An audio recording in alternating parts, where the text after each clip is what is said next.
How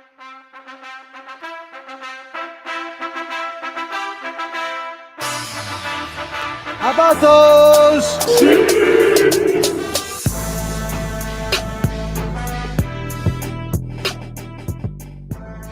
Are you ready for the best Kansas City Chiefs insight? Welcome to the Four Guys in a Bar podcast, presented by Chiefs Blitz and sponsored by Eric Haynes with the Eric Haynes Group. If you're looking for a real estate expert, call Eric Haynes today at 816-729-3785. That's 816-729-3785. Now, here is your Chiefs Blitz host, Nick Athan, with Lou Montagna, Andre Tillman, and Hense Todd.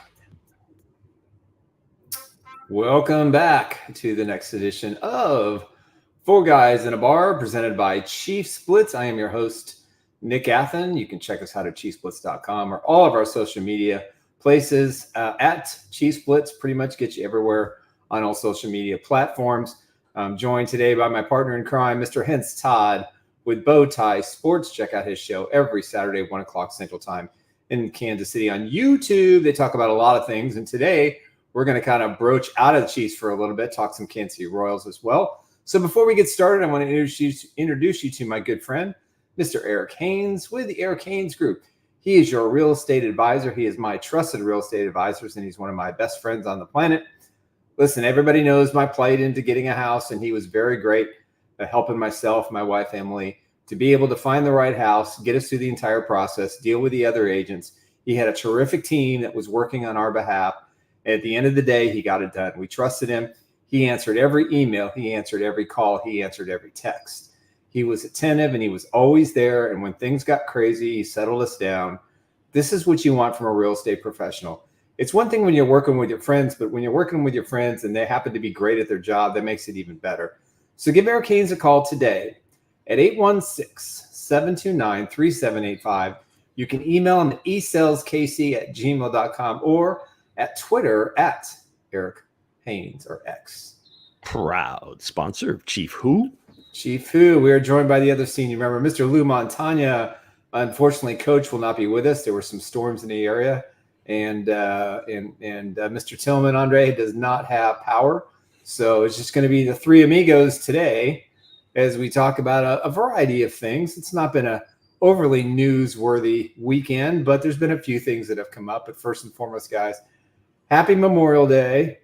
Shout out to my son, Cole, who's in the Air Force, to my late father who served in the Army at the end of World War II, and to all the family members I've known who have done their job to be part of the great American tradition of serving in the military. So I salute to you all. Thank you all for your service. Very much so. It's always a strange thing, when you say, Happy Memorial Day. I don't know how do you say that? I mean, it's Memorial Day, and it's more of a somber thing. I get, kind of, especially like you said, Nick, you've got some family that's been in the military. You've got loved ones that are gone as well. So you try to remember them. Yeah. So hopefully everybody's doing that today, trying to enjoy themselves as well, but always remember kind of what the day means. So thank you to all the servicemen out there that are currently serving and have served in the past. Yeah, maybe happy should be in remembrance. Yeah. Yep. So I'm gonna give a thank you for serving my friend Kilo in the Air Force. My friend Ricky is in the National Guard, and also my friend Chris actually served also. So we want to thank you. Also, like the NFL said, thank all the players that served also are serving now. Conference players and everything else like that. Enjoy your Memorial Day weekend. Also, the Memorial Day weekend is also for the ones that's not here anymore. So, make sure you visit the grave sites or, spend some time thinking about them or, say something, they said before and go on with that. Also, we want to give a shout out to all ballers, and we are wish. Look at that! Woohoo! 1,000, the first 1,000, right? First 1,000 of many. We appreciate everybody that are followers, that are thinking about being followers. Go ahead and hit that button, go onto YouTube, hit subscribe. I mean, we're trying to grow this thing, obviously. We've been in it for what, about 8-9 months now, guys? Does that sound about right? August, I think we started. Yeah, so we're getting close. We're getting close to that number, close to a year under our belt. And hey, we're figuring things out as we go. But thanks to everybody that's viewed, followed, subscribed, and continues to comment on a regular basis. So can't do it without you. Nope. And we need more of y'all. Yeah, we didn't know what kind of audience we'd have today, but we do want to, again, appreciate the Blitzers. I'm not sure if that's the official name of the Chiefs Blitz crew. Mango eschewing bringing the house. I like crew. that. I actually like that. Hey, he did put out a poll out there, so everybody chose the Blitzer. So okay, well, see, I'm late to the party. I'm always, I'll give Mango the business. All right, Mango, appreciate it. They are officially the Blitzers. We should come up with a graphic for that as well. So there you go.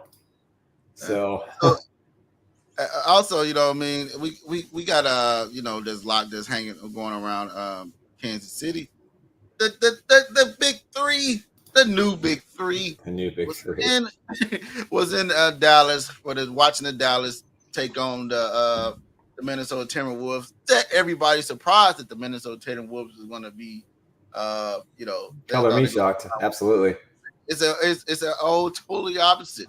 But the guys now, it's Hollywood Brown has he's on the scene. He's out here. He's working the guys. Is he already taking the lead of one of the youngest wide receiver groups in the NFL right about now? He's taking the lead of that. He's putting the guys up in the stroller. He even got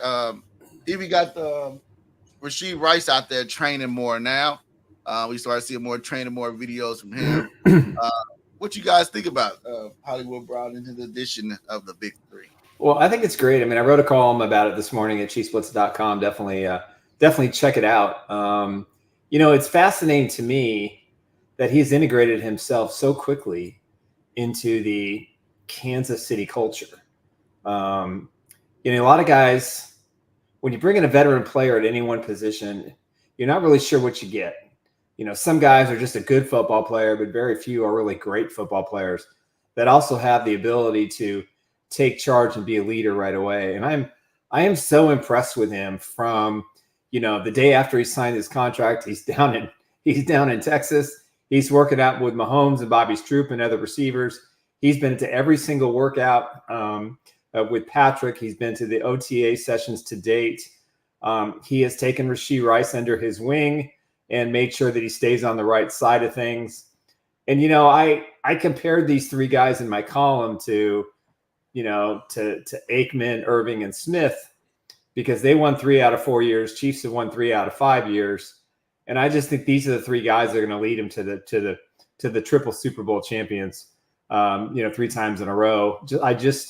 I love the chemistry. I love the way they connect. And this offense, as I've looked at it over the last week or so, just kind of looking at the players in the roster, I think it has a chance to be probably the best offense that Patrick Mahomes has ever had. Yeah, you got Hollywood's piece of it has been pretty impressive, to date. Now, obviously, he hasn't caught a ball yet, in a real game, anything like that. But he has impressed me because he sees better than MVS. He sees the opportunity. Okay, there's a void on this great team. And he could have come in and said, okay, well, I'll show him my stuff on the field and everything else. We'll wait till OTAs, everything. But no, he's like, okay, I'm going to seize this opportunity. I don't care what they're paying me. I'm going to be a leader for that room, that young wide receiver group. I'm going to be the alpha dog in that room, in that position group. And then also for the team. And he sees that, okay, these are the 2 stars. They're getting all the publicity and everything else. Let me see what they're like. Let me hang out with them. get some sort of relationship off the field, because typically that's when things happen magically on the field, is when you're kind of tight off.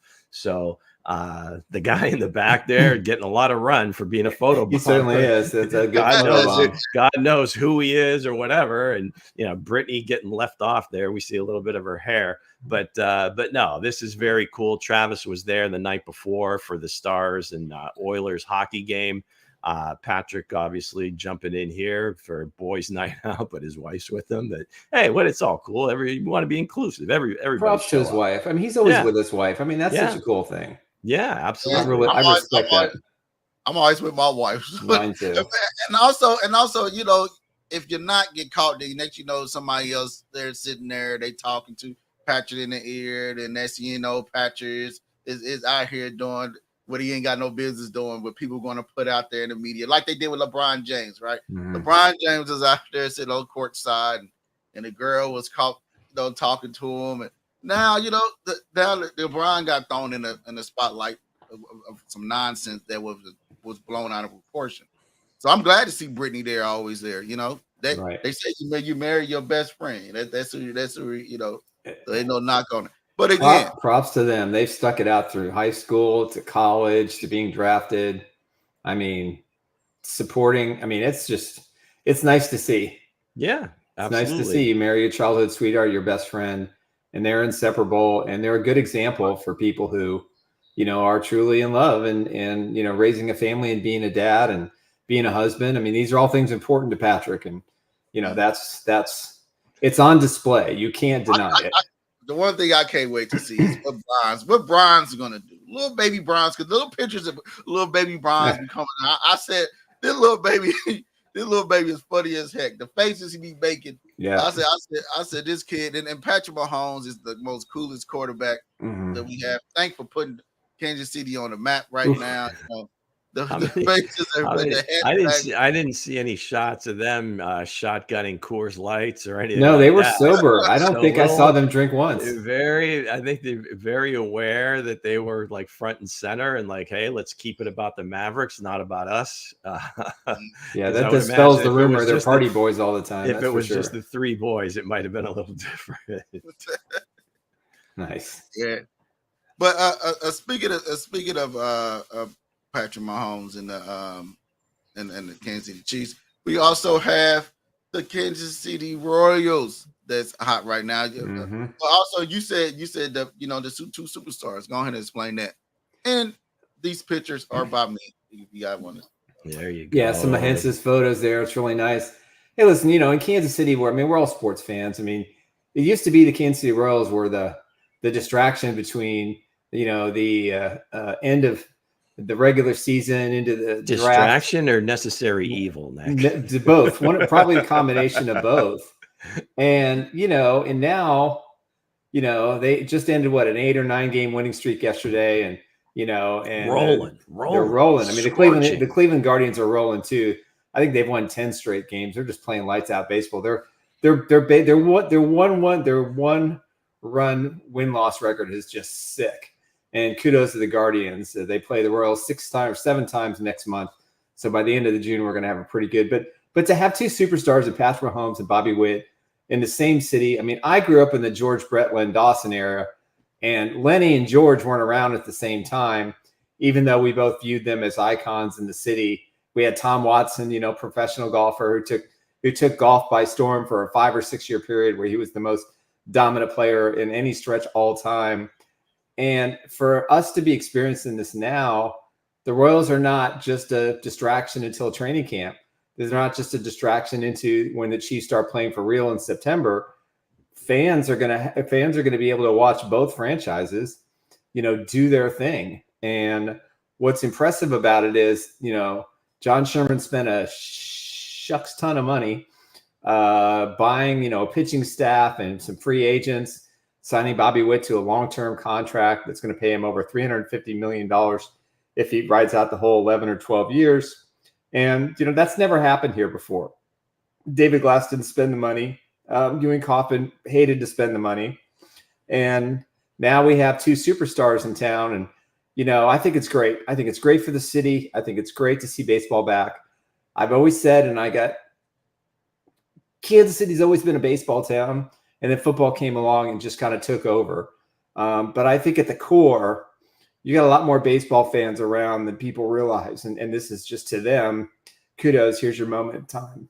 Well, historically, I mean, you got the Negro League Baseball Hall of Fame sitting there. The Kansas City Monarchs were like an iconic franchise. I mean, if that's, if you can make that leap, I mean, it's hard because we're as old as we are, Nick. We never saw that part of the baseball history, but to have it right there in Kansas City, you see like Patrick Mahomes he'll wear like a Satchel Paige jersey.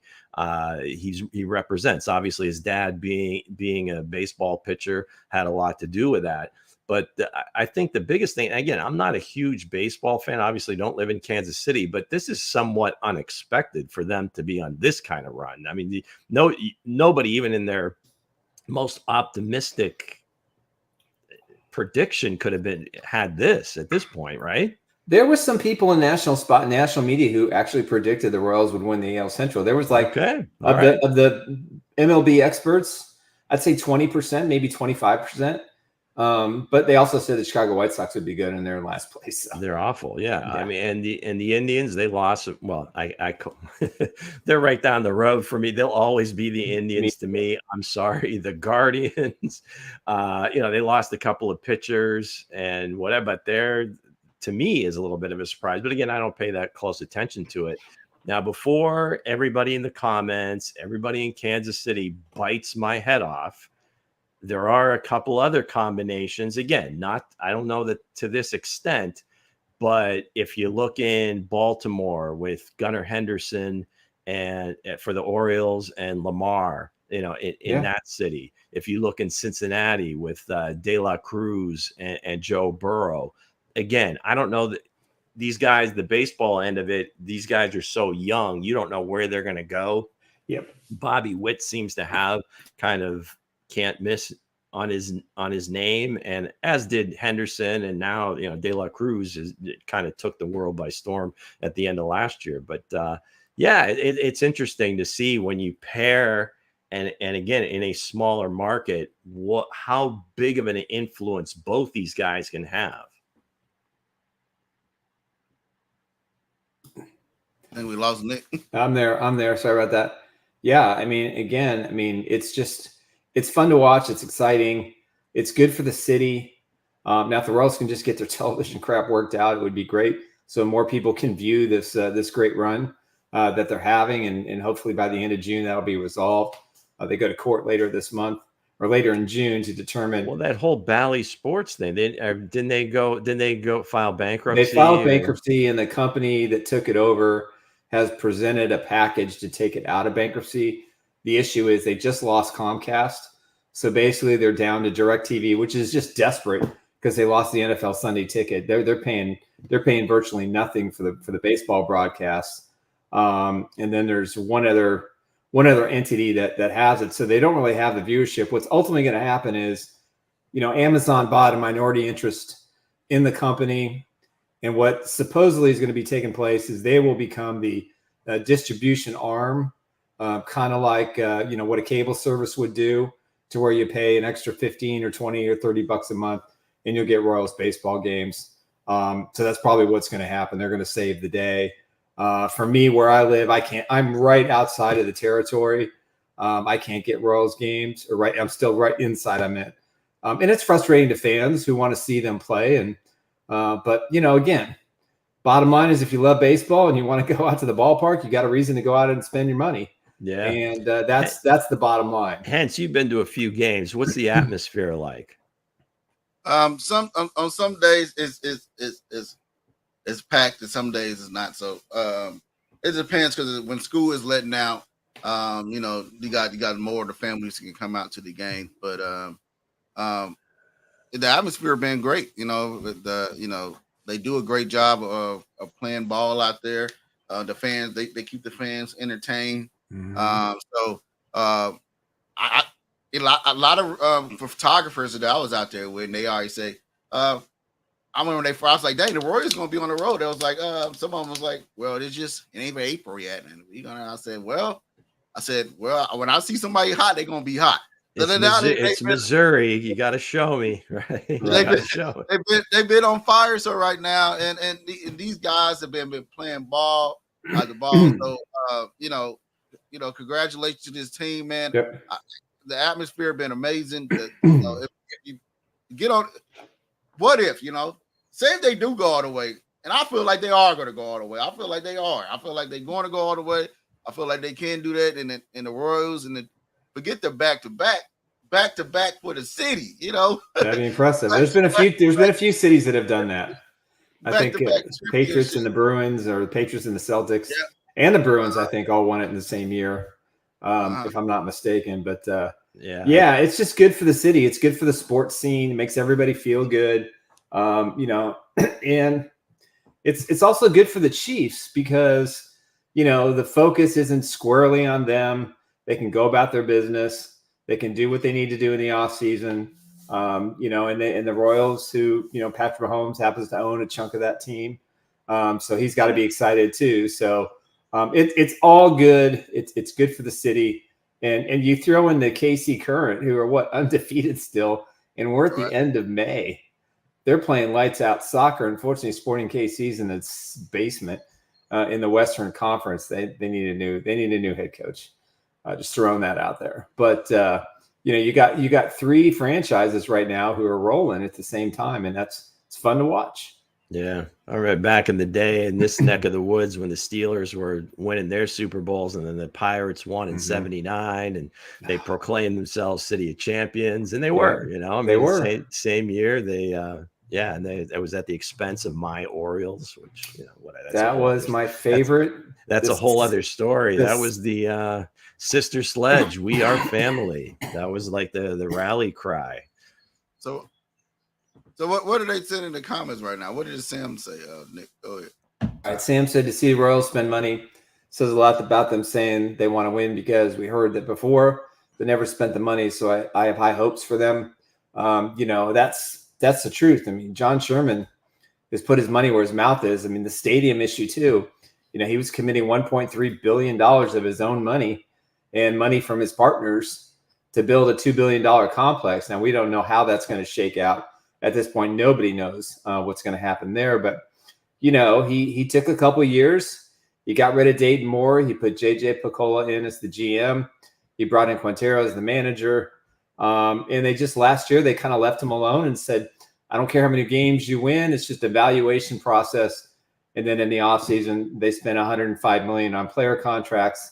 And again, offering Bobby Witt the massive contract that he got. So, that's what people want to see. And that's what people understand and how they equate to winning is you're going to have to spend money. Now, even though they were one of the highest spenders, they got value at virtually every position and every player that there was money left on the table because these guys wanted to play for the Royals.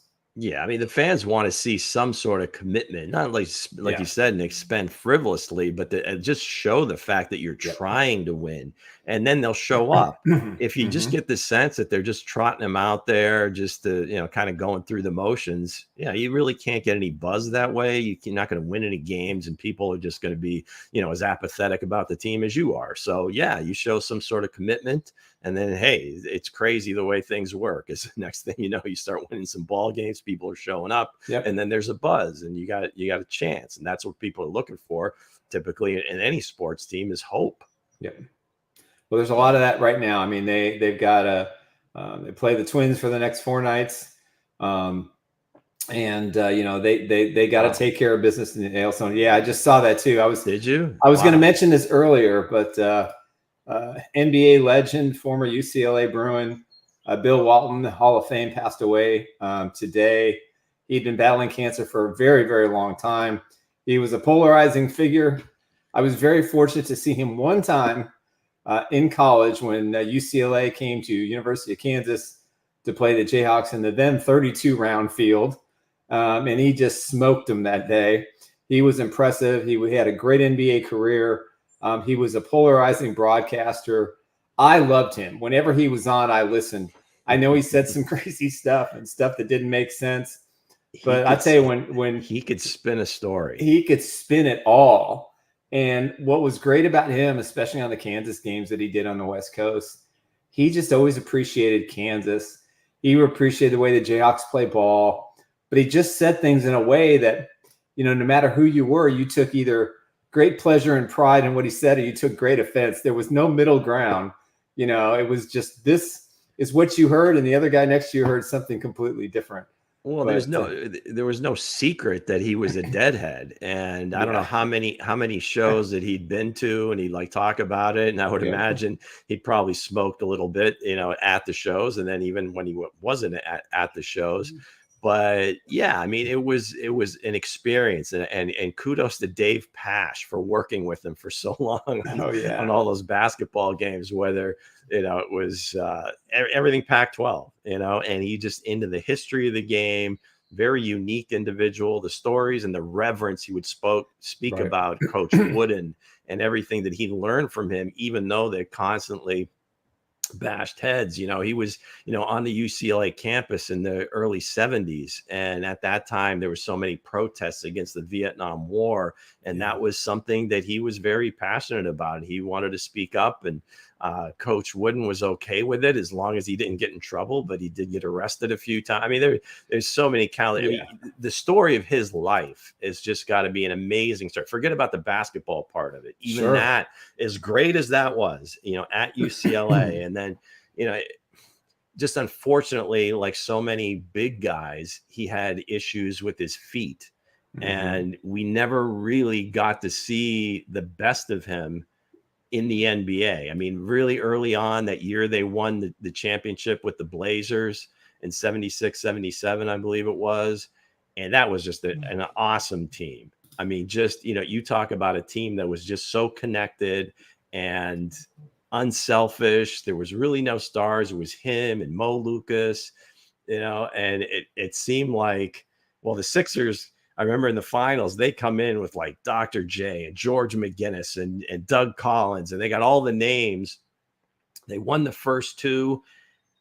Daryl Dawkins and Mo Lucas almost got into a fight at midcourt. The next thing you know, the Blazers win the next 4 games, and the rest is history with a bunch of no names and Dr. Jack. I mean, it just brings back so many memories. The nearly perfect game he had in the finals against Memphis. Yep. He had like 44 points. Wow. That's just that, that really gave me a little bit of a jar there, because, he's one of those guys growing up that you're like, that's the dude, man. Yeah. The fact that he was open about being a deadhead, was just fun. I know Vincent just said that, his brother-in-law is a friend of Garcia, and he saw him at Sandstone. I saw them at, I was working at Starlight Theater when they came in. And for 2 weeks, oblige me here because it's a good story. For 2 weeks, we kept getting notices from the home office. Cover your lid, put lids on all your drinks. Don't share any food, because the message was there's acid being placed in everybody's cup, and you need to stay away from these guys. And they're bad. They're party animals. And we were just constantly warned. So the day of the concert, I get the prep sheet I was a production assistant. So my job was to make sure that the locker rooms, dressing rooms were all there. There wasn't a single piece of alcohol.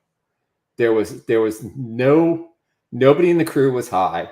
Now out front, people are dropping acid and going to the hospital, but they were as straight-laced. No drugs, no alcohol, no nothing. They put on an incredible show. And so a lot of that in their later years was just all hype. And I just couldn't believe it. And I'm not a Deadhead. I'm not a big Grateful Dead fan, but to watch them on stage and to know that this is all kind of a big ruse was impressive, that they were just normal dudes. And after the show, they were very gracious. They shook everybody's hands. They thanked everybody. Even Jerry Garcia, he's just such a polarizing person if you just look at it and look at his career. But that was a shocker to me. That changed my view on judging people without having all the facts. Yeah, that changed it forever from that point. Yeah. But yeah, I mean, Bill Walton, just one of a kind personality, one of a kind player. Yeah, he'll be missed. That really sucks. I mean, will not be the same broadcast on the West Coast without him. Yep. Now, speaking of that, man, we have get back into our sponsors. Yes, let's do it. All right. I don't know if Eric's a deadhead or not, but it's quite possible. Who knows? He doesn't look that old. Yeah, he doesn't look that old. So he's not that old. So anyway, hey, if you're looking for a good real estate experience, you're looking for a trusted real estate advisor, give my good friend Eric Hense a call at 816-729-3785, or you can email him at esaleskc@gmail.com. If you're looking for someone who will help you get your house from start to finish, answer every call, every text, every email, middle of the night, doesn't matter. Eric was always there for my wife and myself. We finally got into our house, and it's a blessed thing. And we owe him and his team an amazing, amazing amount of love and respect. It wasn't easy, but they made it easy in the end, and that's all that matters. So give Eric Hense a call at 816-729-3785. Proud sponsor of Chief Who. That's right. We have a Kareem sighting. What's up, fellas? Nice for you to be able to join us today. Yes. We've got Ruben DeCruz is on. Vinny's back. Where you been, Vinny? Holding out. Sam's been here. Guido is also back, and we appreciate him as well. Lavagnani. Guido, we never got the word if you were going to go see the Eagles and the Packers. Is it the Eagles and the Packers? I think he said he was going to go. The Friday night game in Brazil. Yeah, well, he has to go. He has to wear a Chiefs Blitz shirt. We'll send you one. Got to get him one. I'll get you one somehow. But speaking of that, guys, it's a lot of high-paid receivers that's coming out. The market is going up. And Hollywood Brown, if he goes off, this year, if the Chiefs do bring him back, is he going to be looking for this type of money? Is he going to be, if he have a heck of a year, is he going to be looking for the A.J. Brown, the St. Brown, the Tyreek Hill, the Devontae Davis? I can't believe Cooper Kupp is still getting that chunk of change, but hey, he is. But I'm just saying, but will you see him getting this type of money to come back, or you feel like the Chiefs is not trending into that direction because they showing that they ain't going to pay their cornerbacks or, the wide receivers so far. So what you guys think about that? I'm sticking with my stance. I think as long as Travis is on the team and he's getting paid what he's getting paid, that Veach won't go higher than that for an offensive weapon. Once Travis goes and that $17-18 million slot, maybe he'll have, by that time, we'll have to go to like a $25 million wide receiver. To answer the initial question, Hollywood, yes, he'll be asking for close to that money.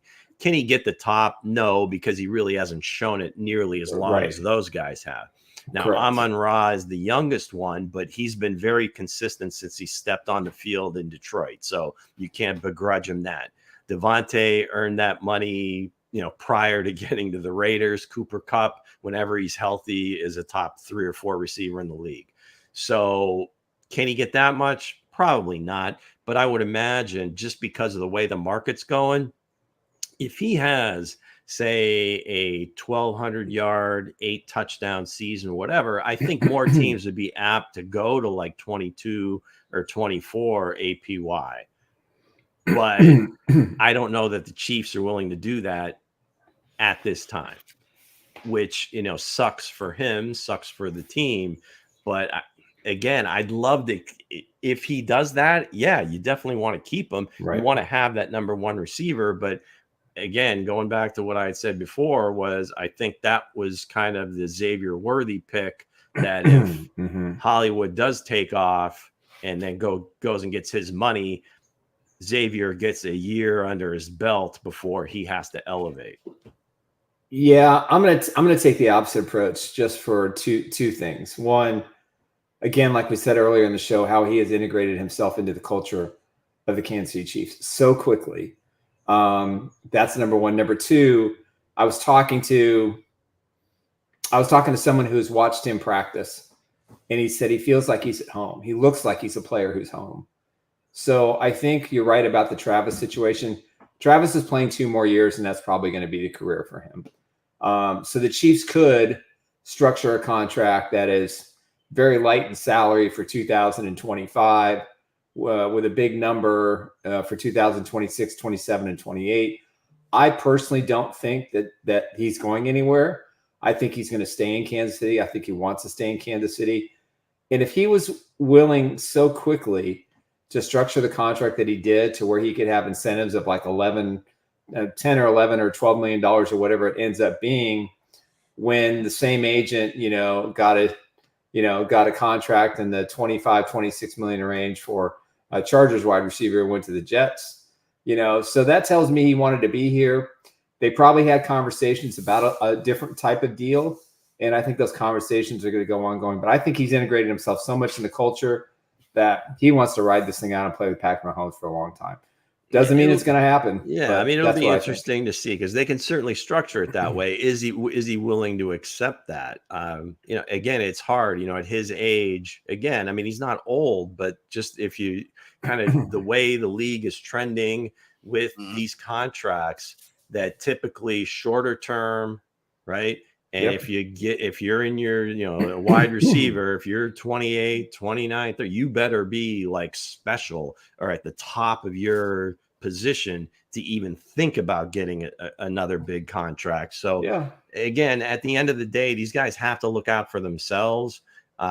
Maybe take a little bit less, for the goodwill or kind of how he feels about the team, the city, and everything else. Right. But again, it's a tough one. I wouldn't want to be in Veach's shoes, but I think he has kind of a formula that he's adhered to, since they traded Tyreek away. Yeah, and he's got some players he has to pay too. I mean, because they've had opportunities and other receivers to pay them big money, and they just aren't going to do it. Yeah, well, this was the right fit for the right team in the right circumstance.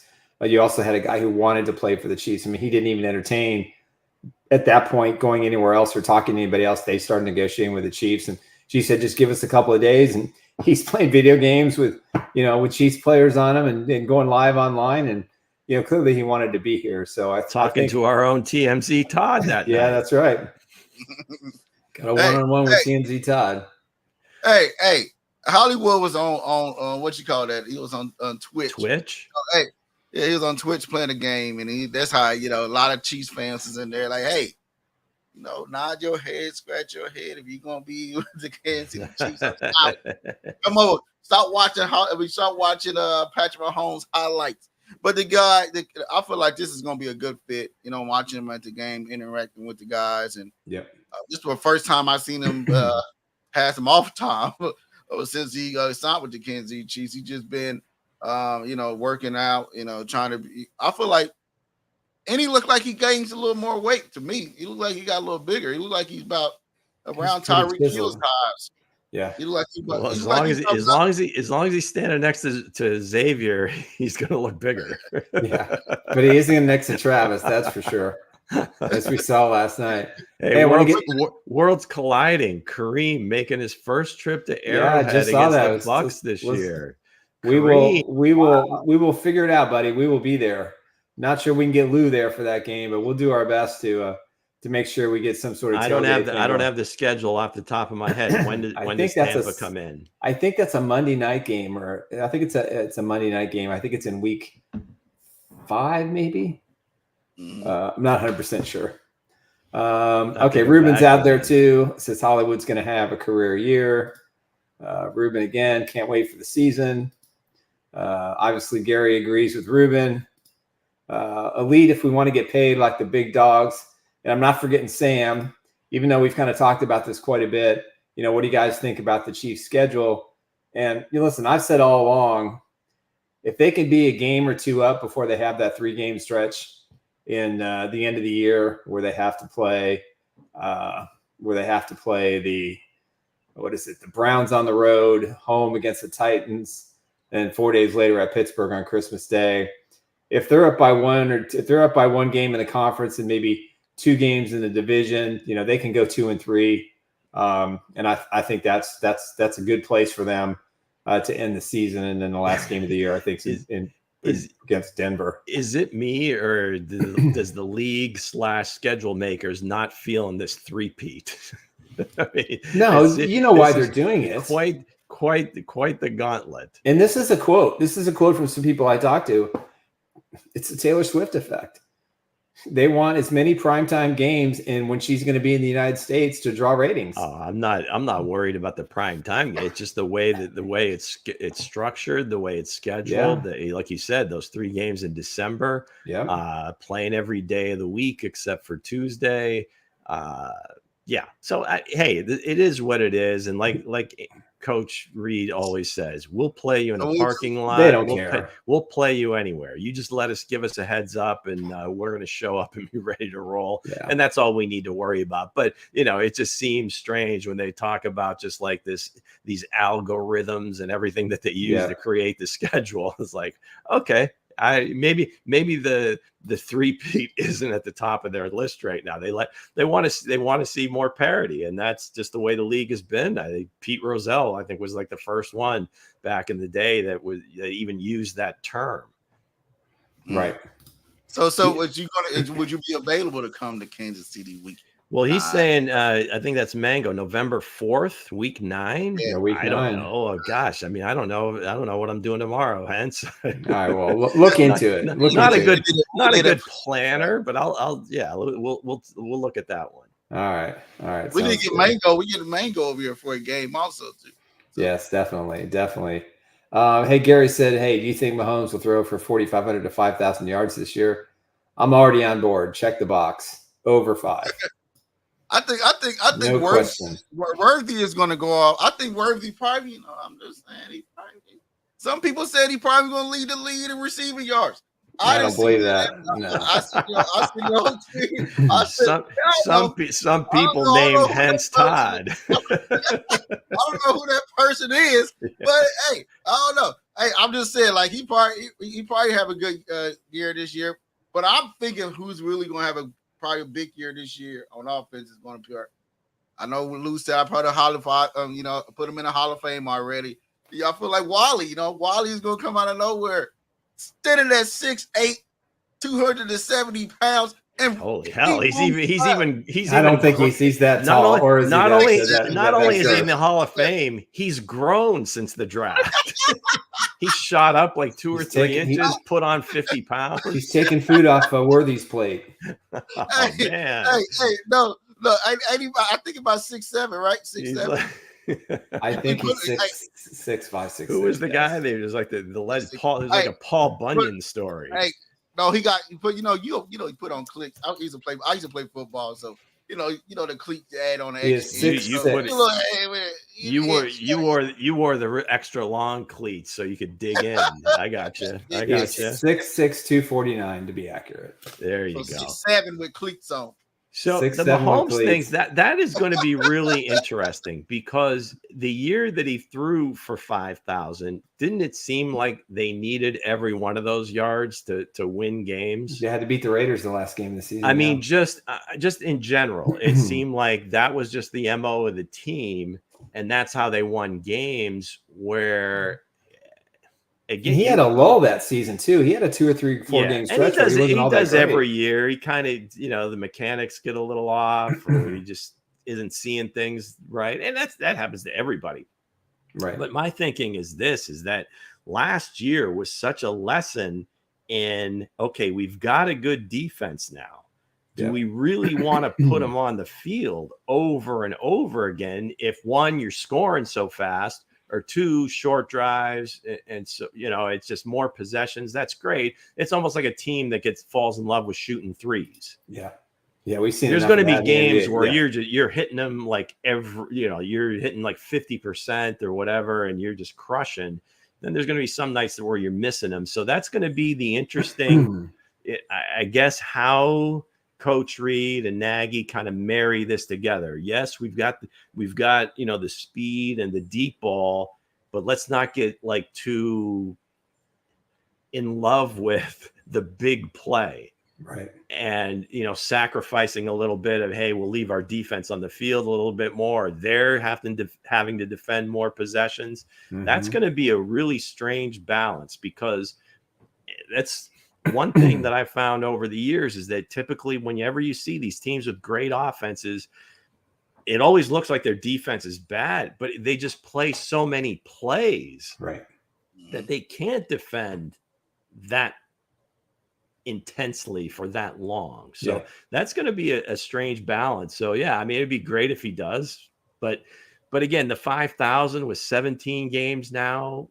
not that it's easy, but it's certainly within reach, even if they are, I don't want to say conservative, but kind of conservative. Yeah, if they're, I mean, I agree. I mean, if you think Worthy, Rice when he comes back, Kelsey, Watson, what Wiley can do, you don't know what Nico's going to do. Everybody want to knock him on his size. But you got Hollywood. I mean, I'd say there's 4,000 there, and I don't even talked about running backs yet. Lou, you know what? Like Worthy said, like the Chuck said, size doesn't really matter. It doesn't really matter. It doesn't really matter. It doesn't matter. Hey, he got speed. He's fast. So I want to see. Like I said, I don't know. Some people said he'd probably be the leading receiver in the league. He probably be. I don't know. I'm just saying. I ain't putting him in the Hall of Fame. I'm not putting him in the Hall of Fame before. I mean, it's not like he's not going to be effective. The concern is the wear and tear. I mean, 17 game schedule plus playoffs. What's the wear and tear? Like he didn't get hurt in the hot. He doesn't have to be the number one in Kansas City. That's the good thing. Right. Yep. And he's not going to play every snap. I mean, he's going to play in specific packages, and they're going to ease into him like they did with Rashee Rice. And they got to give props to Rashee Rice. He's been working out with a wide receiver guru, and some of the photos and the images I've seen have been pretty impressive. He looks like he's in great shape. And again, talking to somebody who watched him practice at the OTA sessions, he looks like a much more accomplished receiver today than he did last year at this time. Mm-hmm. Well, certainly. And again, coming off a college season, it's just, it's not anything that you're really can prepare for, because at most you're playing like 12, 13 games. And if you go all the way, you're playing a lot more games. But the 17 game schedule, that's a real thing. You're getting hit a lot more. And especially, with corners being kind of afraid of the speed, they're going to want to hit him even more. So again, I'm not saying that he can't take it, but you don't see a ton of guys that size being able to sustain, game after game after game without missing some time. Mm-hmm. So, hey, I feel like so. What game can you probably make it down to, Luke? I have no idea. I'll have to, it's all about, it's flights. Where am I going to stay? Mm-hmm. Tickets. Yeah, a lot to consider here. Lot to consider. Well, we got plenty of time, so it's all good. So lots of. I don't care who they're playing. I'd like to see a game. A lot to consider, and then like you said, a lot to consider. A lot of considering is, what did a lot of people think? About the elephant in the room. Harrison Butker's speech. A lot of people agree with it. A lot of people didn't. A lot of people, in Jersey came number one seller. A lot of people said they didn't agree with it. A lot of people said he needed to stay in the big banner kicker and this and that. But what do you guys feel about it? Well, let me start first. I was the one who kind of put a kibosh on having this discussion last week, just because I thought it was too raw. Listen, I've never met Harrison Butker at all. I remember how he got to the Chiefs. I know he's one of the best kickers in the National Football League. Obviously he's now talked twice and made some comments that some view as decisive and other people support him. I think Andy Reid, made it very clear, that they have a diverse locker room and that everybody has a right to their opinions. That's what makes America good. And, generally, and Patrick Mahomes chimed in and said, hey, I tend to try to learn, from someone who has differing opinions, and Travis Kelce, the same thing, who calls him Harry instead of Harrison. Kelce mentioned that he, is always good around his family. Listen, we are not here to judge Harrison Butker for his comments. We are not here to judge the person for what he said. These are his beliefs. We can choose to say we don't agree. We don't think some of those things are an accurate portrayal of what is really going on in the world. That's his perspective, spoken to a group of people that are, a very strong religious faith and religious belief. And I will never knock anybody on this show. Everybody's entitled to their religious beliefs. Everybody is entitled to their opinions.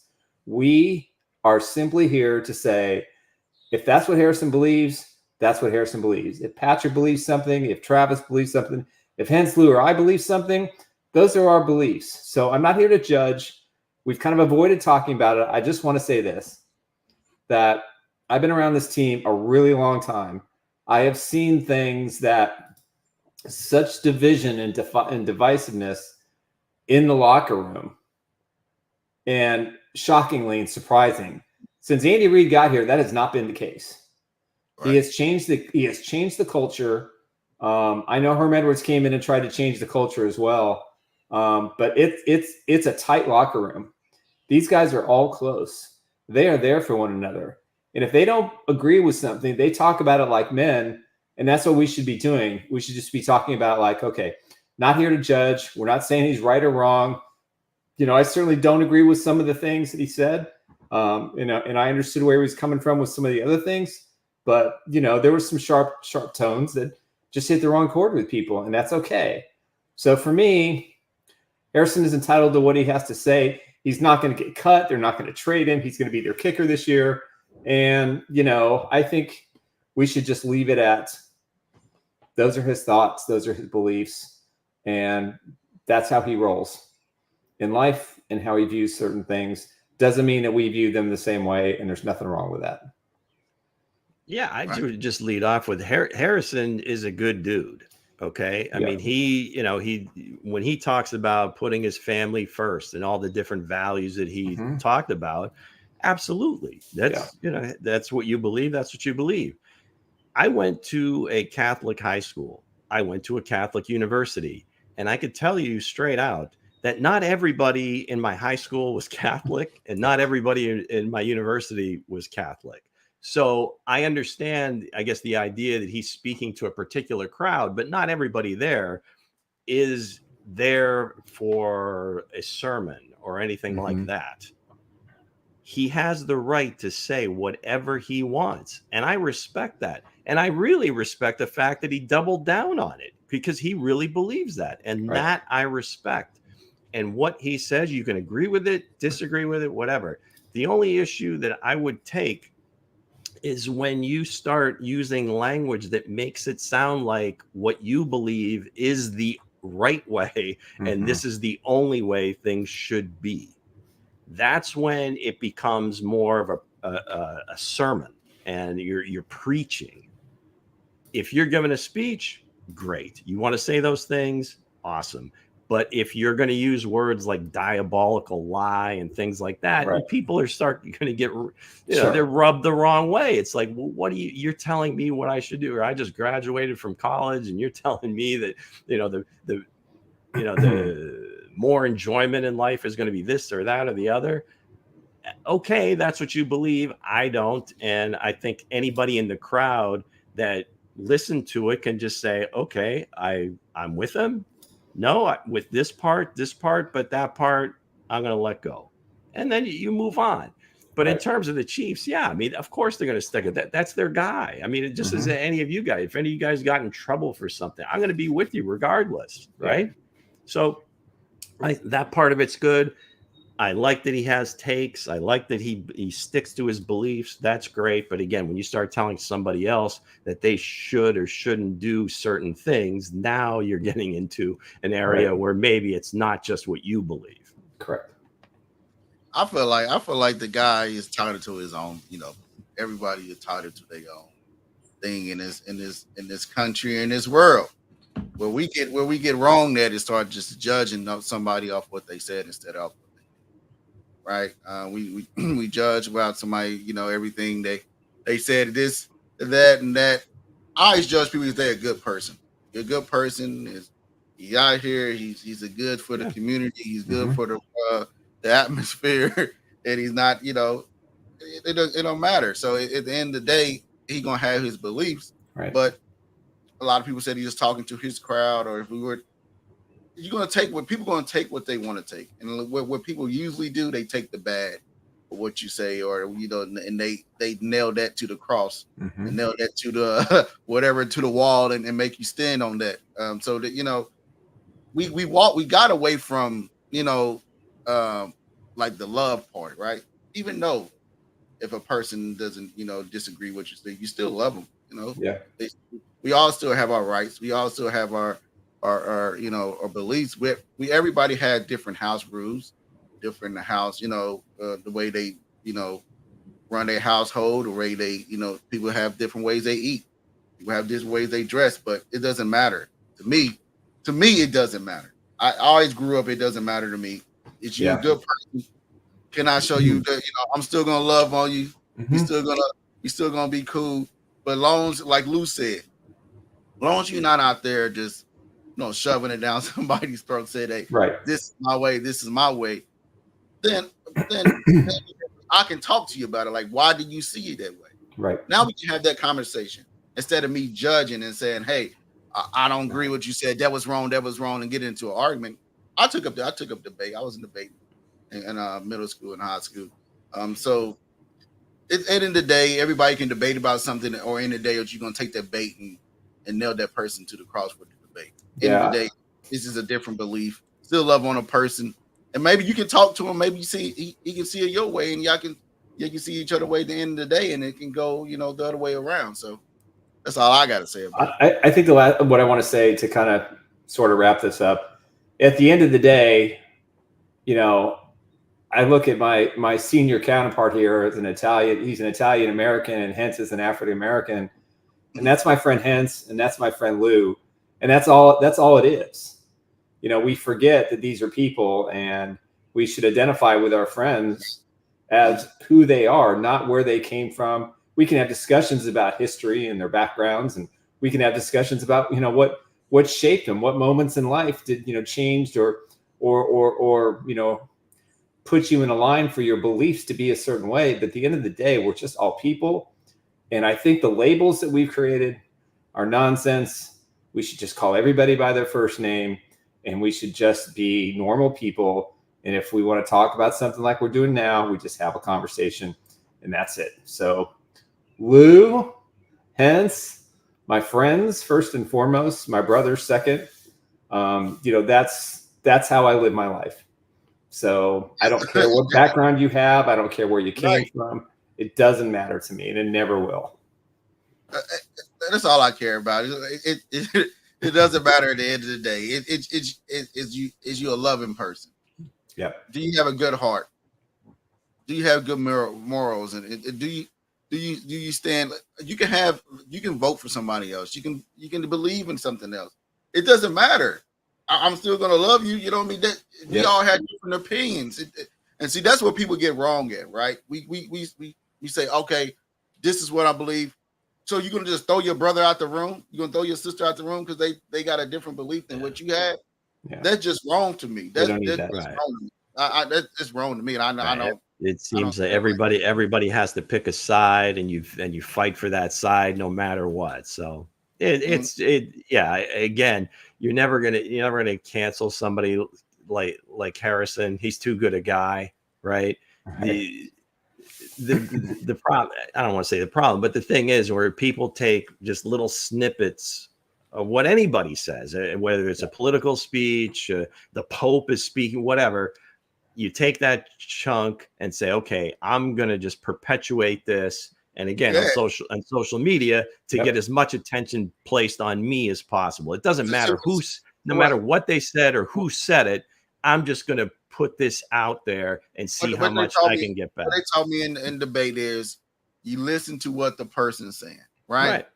So people say they don't listen. They just wait to say, hold on, I'm gonna go into this room and I'm gonna listen to what I disagree with. Okay, hold on, I got that written down. I'm waiting on him to say this. Oh, he said it. So I'm writing this down. I'm running with it. This is what I did. I'm throwing this out there instead of listening to the whole thing. It's like, oh, that's why he said that. Yeah. Oh, I see why he said this. I don't know. So I mean, hopefully we've covered it about as far as we'd like to go at this point. We said our piece. Everybody got to say what they wanted to say, and I think just at the end of the day, no one here is saying anything negative about Harrison Butker and his views. He can, again, have whatever beliefs he wants. He's a great player. He's a great dude, and if you disagree with him, that's fine. If you agree with him, that's fine. So we'll just move on. All right. Speaking of moving, go ahead and get into our sponsor. Go ahead. All right, let's talk about my good friend, Mr. Eric Haynes with the Eric Haynes Group. He is my trusted real estate advisor, and he can become your trusted real estate advisor. If you're looking to buy or sell a house in the Kansas City area or surrounding communities, there's no one I trust more than Mr. Eric Haynes. You can reach him on his cell, and he always answers his phone, 816-729-3785. You can email him at esaleskc@gmail.com.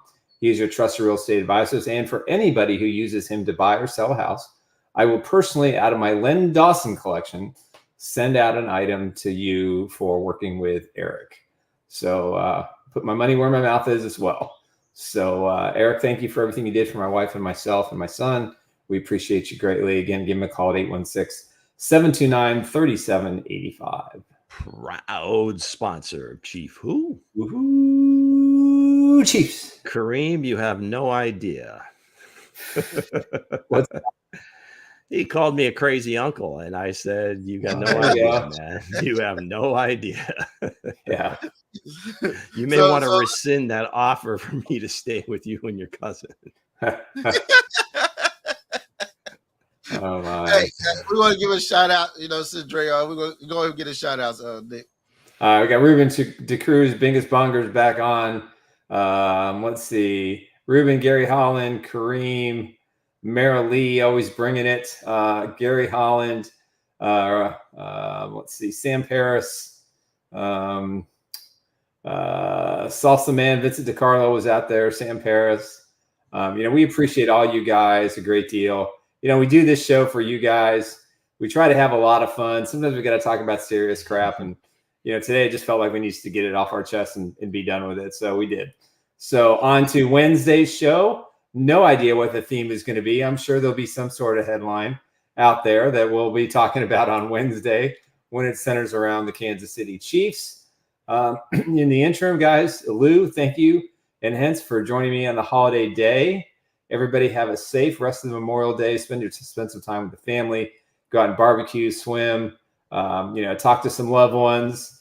And again, everybody who sacrificed, thank you for your service. You make this country amazing, great, and fun to be a part of. Yeah, so with that said, again, guys, thank you for the the 1K followers. Go ahead and keep following, keep sharing, and go ahead and hit that subscribe button on YouTube. And we love you guys. Have a great and safe. Remember, safe. You guys come back to us. Be careful out there. Be careful out there. Have a great one. All right. Peace out, everybody.